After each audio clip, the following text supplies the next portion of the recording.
So in the app ecosystem, there's traditionally kind of two key verticals, gaming being one, non-gaming or subscription being the other. The gaming folks are typically pretty well-resourced when it comes to BI and data science, but in the non-gaming side, it's lacking. So that's really where we've seen the opportunity. One observation that I've seen even for some of the bigger folks, they're still having this fallout with iOS.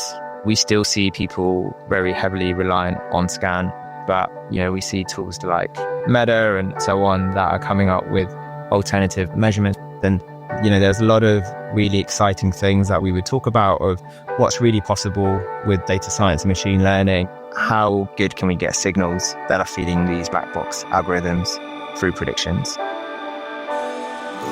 Welcome to How I Grew This, where we dive into the world of digital marketing and connect with leaders in the space about how they're scaling, evolving, and growing.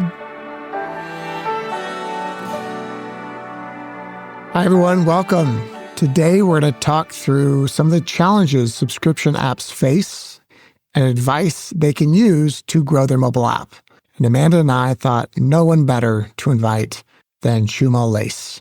We both know Shumel from his time advising Branch a couple of years ago. And thank you for joining us, Shumel. How are you? I'm good. Thank you for having me. Yeah, it's good to see you. Good to have you on. Why don't you tell our listeners a little bit about how you first got into mobile growth and performance marketing? Yeah, sure. So I've been in performance marketing since pretty while now, about 2010. So this is going before, an MMP existed or tracking existed. The app's always just starting to get popular, and started at an agency called Fetch, which was one of the first kind of mobile agencies at the time. And then moved on to another agency called M&C Saatchi Mobile, again, helping with growth and again, watching how some of the platforms were evolving to adopt and become more mobile first over time, like Meta and so on. And then I went on to start a ad analytics platform called AppSumo. And that was really to overcome some of the challenges we saw in the agency world of combining data and reporting together to make decisions. So yeah, that's how I first entered into mobile. So yeah, it feels like a pretty long time now. Yeah, no, I mean, you've seen some things. So I love that you kind of saw some challenges from your experience and literally built something to solve it. What kind of made you realize that something like AppSumo needed to exist? Yes, I think at the time we were very reliant on analyzing data in spreadsheets. Back then there was a lot more fragmentation of ad channels. So it was, manually going into different ad platforms, downloading them one by one in terms of the performance, tying it up with the revenue data. And that was very time consuming. And what it often led to were people were looking at data maybe once a week. So we thought, there's got to be a better way where marketers who don't want to touch SQL queries and so on can just have the data on demand first thing when they, log into their computer. And that's ultimately what we became. So yeah, and that business was again very app focused, almost exclusively working with app businesses that were, I'd say, on the kind of larger end in terms of ones that were pretty diverse in terms of channels. So average client at the time at AppSumo, they were spending around $1 million a month on paid ads. So it was pretty cool. We were processing about $500 million of ad spend annually. So we had a good visibility on, what were the trends, which ad channels were getting more market share and which ones were changing. And yeah, witnessing kind of towards the tail end of it, Scan and ATT came into it. So yeah, it was a pretty cool journey. Yeah, trends all around. And obviously now things are getting even crazier. So what are you up to now? What have you been doing since that? Yeah, so Sumo went on to get acquired by a DSP in this space called Inmobi. So that's been a few years now. Having finished my time there, I got into a bit of consulting and advising just off the back of it. That's how, we met at Branch. Wow, we were like, hey, come help us out. Yes, that was really cool. And a lot of these were kind of like part-time gigs at different companies. So, an MMP like Branch being one of them. The others were actually other consumer subscription apps and helping them with growth. So it was a pretty interesting time because you kind of see it from both perspectives of, from a measurement analytics perspective, but also, the end marketer, how are they going about making decisions as well. So that's kind of been the last year and a half. And a couple of months ago, I guess I'm kind of got that startup itch to kind of go back into the world of the technology and going full time back into a new business. And this is where the idea of Day 30 came about. I guess a combination of, as doing this consulting, speaking to a lot of growth teams, still seeing a lot of people really struggling with growth on iOS with things like ATT and Scan, despite it having, been a good few years. It's been around, but the struggles didn't seem to go away. And I guess it also, when I met my co-founder, John, whose background's in data science, which wasn't a world that I've necessarily come from, but spending some time with him allowed me to kind of look at it from like a fresh pair of eyes from a performance marketing lens. And, there's a lot of really exciting things that we would talk about of what's really possible with data science and machine learning, and where we've seen like the application of it maybe behind from a marketing perspective, or marketing teams aren't equipped with it. So that's really what Day 30 is. It's a hybrid of providing consultancy to subscription app businesses, while we're also looking at some tech in the prediction space as well. Yeah.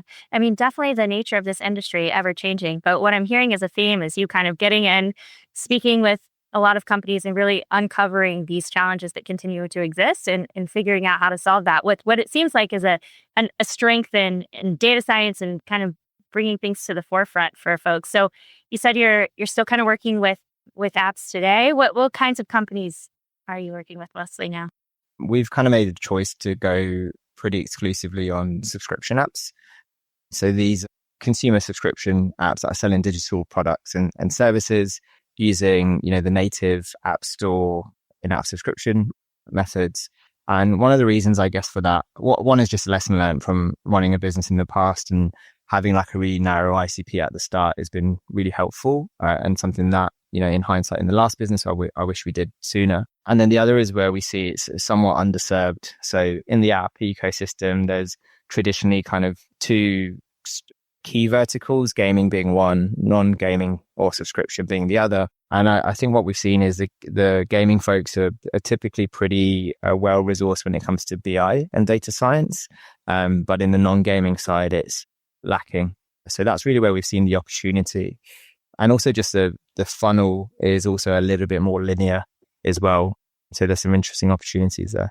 Well, I want to double click on that for a second, Shumel.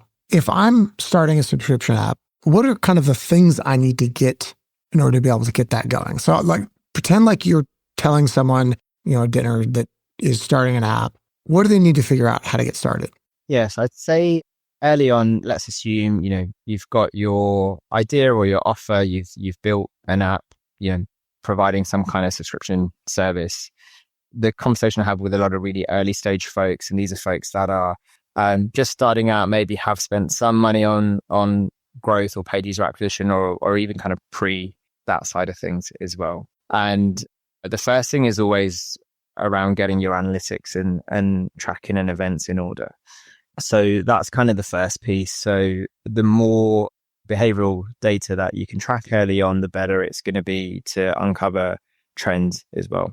So I think that's usually the first thing in helping people get set up with the right events of tags. So if you think of being able to see like a full funnel of how a user goes from opening the app all the way to how they interact in terms of registering and actually engaging a bit using the app. So that's one aspect, but then being able to split that into how that differs if they're coming on different plans. For example, someone who's on like a weekly subscription plan will behave quite differently to someone who's on an annual plan, as an example. So that's usually my first advice, is just ensuring we've got as much visibility on what's happening. And then the other one is starting to think a little bit about unit economics as well. And that's one thing I've found with really early stage folks. And some of this is down to like how constrained cash flow could be if it's a business who's just gone, a new business, but that's just about to raise some funding, or maybe they don't have that kind of cash flow to fund. And just understanding this concept of like payback period, CAC and LTV, like these are all pretty fundamental metrics to be aware of. And what we find typically with the really early stage folks is they looking to kind of recoup their investment almost immediately, which makes sense if they're, a bit more cash constrained, but then they're kind of comparing themselves to the much bigger apps in the ecosystem. And the way they're able to grow so quickly is they're willing to accept that, okay, it's going to take us 6 months to recoup our investment on user acquisition. So I think it's just understanding those aspects and kind of modeling out what growth looks like and being realistic about how you'd go about that. So those are a couple of things I would say. And maybe the third piece is, there's a notion of like in an ideal world, you'd have the perfect funnel and you'd have, all your conversion rates optimized. But that's where it's a bit of a chicken and egg situation where, you need some initial data to form your benchmarks. So that's where sometimes just depending on your app, just getting some traffic through, sometimes paid is the quickest, but it is also expensive. So depending on your situation, but just trying to get enough users in on a consistent basis then allows you to do that optimization on tweaking the funnel and so on. That was a lot. Let me read it back to you. Tell me what I've missed. Get it so you can get analytics you can measure, patience in your ROI, and then you have to have data in order to be able to optimize is kind of what you said? Yeah, I'd say the third one is, data in order to optimize. So I almost frame it as traffic. Get traffic. So having enough new users coming through so you can test how they're behaving as they go through the different journeys or every test that you make. I'm just wondering, for any novices in the crowd, like what is the piece of this learning curve that is most challenging, or like, is there any kind of shortcut that you can offer up for people that are a little overwhelmed by that? Yeah, I think, there's definitely a lot of resources available. And I think one of the things that I've really noticed, like having started my last business in 2015 and coming back to starting something now, there's a lot of like knowledge sharing within the app ecosystem. Like people are really up for sharing a lot of tactics and strategies, which I don't remember it being like this 10 years ago. So that's kind of the first thing. There's, a number of great contributors in the space that are sharing different tactics on this. So that's something just to be aware of. I guess in terms of shortcuts, a lot of depending on the tool that you use, let's say tracking as an example, a lot of them will come with a lot of standard events tagged that they tag, or some of the tools now have features to auto tag. So you're not having to individually go one by one and select every single event that a user's doing, that they would go and just automatically tag that. So it's almost the first thing is just like get a tracking solution in place. And I'm not even talking about and I guess, we can touch on that as well. This is just getting, grassroots behavioral analytics in to be able to know how users are interacting. So that could be... You can't improve what you can't measure. Yeah, in short. Speaking of in short, what are kind of like, you touched on this when you're saying don't compare yourself against the big apps. For the small apps just starting, what are some of the things you see them doing wrong? Yeah, so I think where I see them going wrong again is maybe not tagging all these events. That's definitely kind of one aspect of it. Have they got that visibility in place? And then I think, again, it comes back to, which we maybe touched on earlier, which is just this getting comfortable with this payback period, at least in that kind of really early phase. Sometimes in this early phase, people are looking for like results immediately, and that can really like hinder growth. So you may be able to, be ROI positive if you're spending 5K a month on paid ads, but as soon as you get to 10K, it's really hard to scale because you're trying to recoup that investment as quickly as possible. So you kind of wear out those low hanging fruits. So I think that's kind of the key areas when I speak to, consult with, audit a lot of apps set up at the moment as well. And that's quite a common theme and trend that I've seen. This is probably a novice question, but you just suggested that the payback period between 5K versus 10K is different. Are you saying that your payback period extends the more you spend? That's common? Yeah, there's ultimately like a diseconomies of scale where, the more you're trying to spend, and 5K is like a really early example, like, that's more on the smaller end when it comes to paid user acquisition. So it's maybe a bit easier to work your way towards profitability, but it's as you start widening the net, you've maybe, gone through those really low hanging fruit really quickly. And it's just natural, I think, for every business, there's always like diminishing returns as you scale. So you're saying that like you're going to get the best customers first, and then your payback period is higher. That when you're initially going after those initial customers, so if you think of a platform like, let's take Meta as an example, the way it works is, you set a budget and you set a target or you set a goal. So you might say, get me users who starting trials. And if you think of a pie, and in the middle are like the people that have the highest probability to convert, if your budget's really small, then it can start right in that middle. But as your budget increases, it has to widen in the middle of that pie. So you're going more to people that may not be as confident in converting. And that's ultimately a spectrum. So, again, take the 5K as an example, but the answer in general is, the more you're scaling, the harder it gets. Does that make your LTV of per user lower as well? Or is that why it takes longer? Or is it because it just takes... I think it's maybe less of the LTV is lower. It's probably more the cost of acquiring a user. I think it's that goes up. Yeah, the cost goes up as you scale. The cost will go up. I see. Okay. And you mentioned timeframe, a couple of your ROI timeframes a couple of times. For someone who's just starting, what is a realistic timeframe for recouping your ad spend? Again, I think it's down to the individual business. Like, how much cash flow do they have? So, a good example is I was consulting with one up and giving them some advice. They wanted to recoup, almost 100% of their investment within 45 days, which again is doable. But what they found was hard. Yeah, up to a certain point it worked, and they could, target some, tier 2, tier 3 countries and so on. But anytime they tried to increase their budget or go a bit higher, then that payback period would reduce. And the discussion with them was almost like, if you have the ability to look further and you're able to recoup that money, take a little bit longer to recoup that money, and that's where financing and things come into play. That's where you can then again be willing to pay more per user because you're willing to wait a bit longer. So that's where it comes back to scale and the cost of acquiring a user. So you said 45 days there for that example, but I got to imagine that's really short compared to most subscription apps. Yeah. And again, I'd say the ones that are like scaling like heavily, they're willing to wait 6 to 12 months to recoup their money because, they know some of these users may stay longer, up to a year, 2 years and longer. And again, it comes back to the kind of the funding market as well.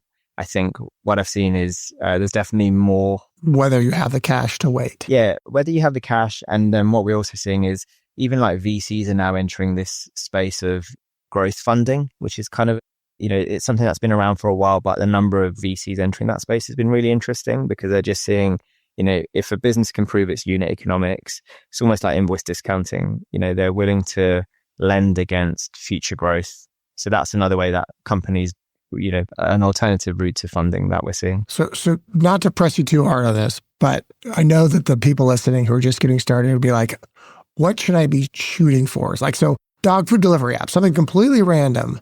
What should I shoot for ROI on my ad dollar? I think the answer is, how much runway and cash do you have?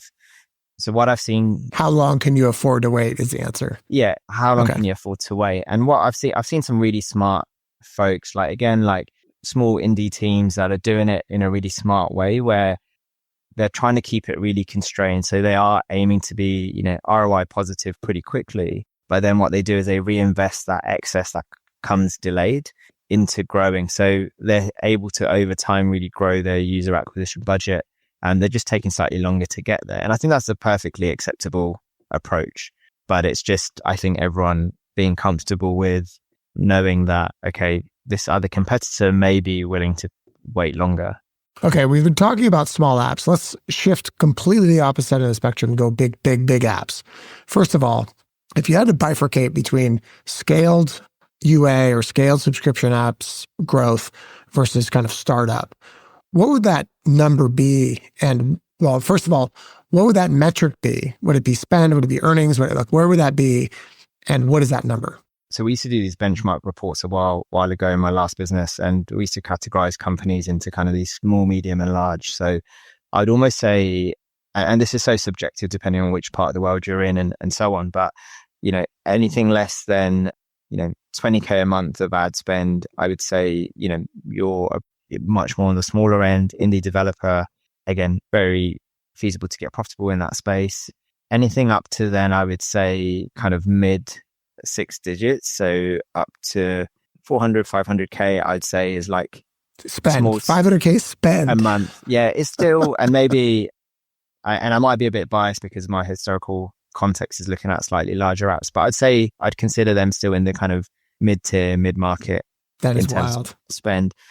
But it's only because then you see what's on the other end. The folks that have really cracked it, they are easily spending, $500,000 and above, $1 million a month on paid UA, and they can do that with, a handful of channels if they can really, That's the product's good and they've got their user acquisition on point. So yeah, for me, if I was to say, when we talk about more established, larger subscription apps, I would say those spending $500,000 plus a month on paid user acquisition. I'm just curious because, everyone's talking about how they think these days just like the mobile advertising economy is going to continue to grow. Do you foresee that like with the new tools and new advancements that's primarily going to come from this top category, like that they're the only ones that are really going to increase? Or do you think these new shifts and trends are also going to impact the smaller guys? I think it's going to come from the smaller guys as well. And mainly because the development of an app has just become, the barriers to create an app now, especially a subscription app, has just reduced so much with the help of AI. The amount of like AI apps that are coming out, which are in essence, wrappers or using APIs of some of the existing, larger AI companies out there. There's another one that I've been speaking to recently who are ultimately like a photo editing app. And, these companies are ultimately using these, enterprise APIs from some of the larger players in the space, repackaging it into a really, user-friendly, consumer-focused, very specific use case, able to charge, weekly subscriptions on it. Some of these are like fairly low ticket, but it also means like weekly. Weekly subscriptions is another really interesting one. I mean, I've done it. I've literally bought one of these before. Yeah, like these kind of AI professional headshots, AI celebrity lookalikes. There's so many of these things, but they can, build these products pretty quickly. So I just see more and more of that like really exploding. And I think I've seen the last stat, I can't remember if it was from Sensor Tower, but subscription apps is like where there's really a lot of growth coming. I think it's around 30% year over year last year. So out of all the verticals, I think people are finding, everyone likes repeatable and predictable revenue, right? And it's just like something that can work really well if you can nail your unit economics. We can get into AI in a minute, but I want to pause on the big apps for a second, because the small apps, we're talking a lot about how a lot of their problems, or a lot of how they get started, is just getting their house in order, getting their data together, getting enough scale, getting enough measurements to be able to kind of figure out what's working, what's not, figure out the ROI. It's like figure out your business. With the scaled apps, how has that environment changed? What are the challenges they're running into? Because I assume they've got their house in order, they've got data, they've got tracking, they've got all that kind of taken care of. What are the changes you see at the scaled app ecosystem, and what are the challenges they're seeing? Yeah. So I'd say, again, if we think of our definition of scaled app as those that are spending, upwards of $500,000 plus as our definition, I think in terms of what's interesting is some of these apps have been very like VC funded. So I'm kind of almost excluding the top 0.1%, your Netflix and your Spotify's of the world. And if I look at everyone outside of that, they're still having this fallout with iOS is what I'm seeing. And we've definitely seen, a lot of shift in the ecosystem and things kind of giving some power back to folks in the iOS space. But I think because it's been such a fallout over the last few years, I think there's still an opportunity for people to leverage some of these new things that are coming out. So, we still see people very heavily reliant on Scan in certain instances, but, we see tools like Meta and so on that are coming up with alternative measurements, which is still privacy preserving, probabilistic, but it does start giving you back some confidence in longer term outlook. So I think that's one observation that I've seen even for some of the bigger folks. Just for some background of folks who are listening, you're mentioning the anti-steering judgment where Apple has to open up the App Store subscription payment mechanism to third parties. So Stripe famously has released a very slick API that allows you to purchase around App Store. And that's a 30% cut for these people making above $1 million a year. So that I was going to ask, that's a big focus for them. That's a big change for them, 30%, right? Yeah, for sure. And it's been really interesting. There's a lot of interesting paywall businesses or tools that have popped up, as well as these web to app funnel products as well. And they've all kind of, I think, existed to kind of work their way around App Store taxes or better attribution. But definitely, I think with this announcement or this decision on Apple having to open it up, what's been interesting, I think the initial reaction from everyone was like, this is brilliant, we're all saving, getting 30% richer. The reality was quite far from it. And there has been some interesting studies that showed the thing that you need to take into consideration is like the drop off. There's a level of trust that comes in with the native payments as well. And what some of the early results showed from these companies, I know RevenueCat was one of them that did a really interesting study on it, was that it didn't make that much sense for the smaller apps that were maybe only getting the 15% commission. And even those that were paying 30% commission, if you were a smaller app, a less known app, but getting charged 30%, your conversion rate was still dropping. So I think the real winners in this whole app store opening up and taxes is the really big players, the ones that have really a lot of brand recognition. I think, the Netflixes, the Spotifys, the even someone like Match and Tinder and those folks that have been established for a while. If someone's subscribing to those products and they've gone to that product knowing exactly who the brand is, I don't think they're too concerned about checking out of the app store to go pay on the web. So that's kind of been the initial result so far. And it'll be interesting to see how, Apple comes back, maybe not again trying to overturn the decision, but how they continue to add value to developers. So there's more incentive for them to stay with using their own checkout. All right. I think I want to get back into AI for a second. I know we brought it up and how it's making it easier for folks to launch new apps today. How are you seeing teams use AI from building to growth workflows? What's something you've seen, want to share? Yeah, definitely. So I think creative's been like the biggest area that I've seen everyone dabble in. And I say dabble in because I think everyone's testing and trying tools, but there's a concept when you're running meta ads where you talk about winners, and you may hear this term like winning creative. And the way meta works in, nowadays, it's really, you throw as much creative at the wall and you see what sticks in essence. It's become this real topic of volume and variety as well. So that's where AI has been really interesting to just accelerate that, because now it's just so much easier to do multiple variations. You can prompt videos, AI generated UGC characters. So that's where we've seen, a lot of growth. I don't know yet in terms of how much that always translates to those winners.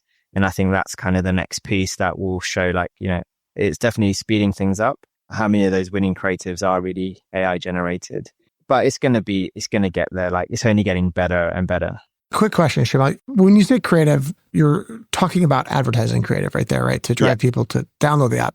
One of the things that I find so fascinating about subscriptions is the actual paywall is as important, sometimes more important than getting them into the app, is like getting them to subscribe. Are people using AI and doing A/B tests to use the actual paywall? Yeah, I mean, there's a lot of paywall tools, like paywall optimization is such a big aspect. Again, there's been a number of benchmark studies, and even in our own analysis, when we onboard a customer, we look at, how long it takes someone to do certain behaviors. So, someone who starts a subscription, for example, we've seen very commonly, 90% of people who ever start a subscription are going to do so within the first hour or the first few minutes. So that paywall is just such a key aspect of it. However, what I do find is, this paywall tools, I think are going to converge over time. It's going to become a bit more commoditized because already everyone's sharing kind of best practices. There's tools that will auto generate these paywalls for you. So it'll definitely be interesting to see how that evolves. But I think it's just becoming table stakes now for every subscription app to make sure they've, got the right tools in place to test different paywalls. Is it a hard paywall? Is it a soft paywall that allows you to close all the different plans and packages and placements of it? And there's definitely best practices that you end up seeing.